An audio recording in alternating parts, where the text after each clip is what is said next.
تو یہ معافی جو ہے، ایک دوسرے کو درگزر کرنا، یہ آج کی ضرورت ہے۔ جو صورتحال ہے، چاہے وہ سیاسی ہو، خاندانی ہو، تعلقات کی ہو، ملک کی ہو، قوم کی ہو، اس میں جو سختی، تنگی اور تیزی آ گئی ہے، اس نے گھر گھر کو متاثر کیا ہے۔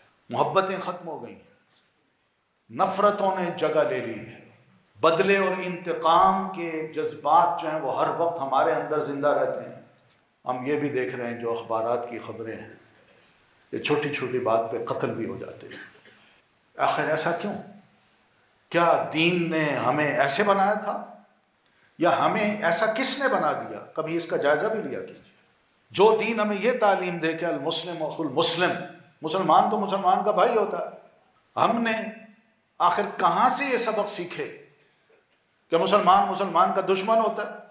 آج یہ عداوت اور دشمنی ہماری آپس میں اس دینی غیرت اور حمیت سے کہیں بڑھ کر ہے جو ایک مسلمان صحابی جو تھا، وہ اپنے دور میں اسلام کی وجہ سے اپنے بھائی، اپنے رشتہ دار جو غیر مسلم ہوتے تھے، ان کے ساتھ وہ رکھتا تھا وہ دشمنی۔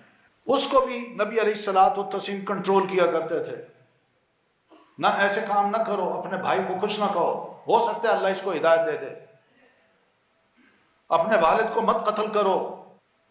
تمہارا باپ عبداللہ ابن ابی جو منافق تھا، رئیس المنافقین تھا، بیٹا نبی علیہ الصلوۃ والتسلیم سے عرض کرتا ہے، اللہ کے نبی میں نے سنا ہے میرے باپ نے آپ کو برا بھلا کہا ہے، اب اگر حکم دے تو اس کا سر ابھی حاضر کر دو۔ نبی علیہ السلام نہ، جو دین ہمیں یہ سکھاتا ہو، معلوم نہیں کہ ہم نے یہ چیزیں کہاں سے حاصل کر لی۔ ہم کوئی ان پڑھ تھوڑی ہیں کہ ہمیں جو چاہے جس طرح چاہے معاشرے کی کوئی چیز، کوئی لہر ہمیں اٹھا کے لے جائے اور ہم اپنی عقل کو اس کے حوالے کر کے ویسے ہی بننا چاہیں جیسے وہ بناتے ہیں۔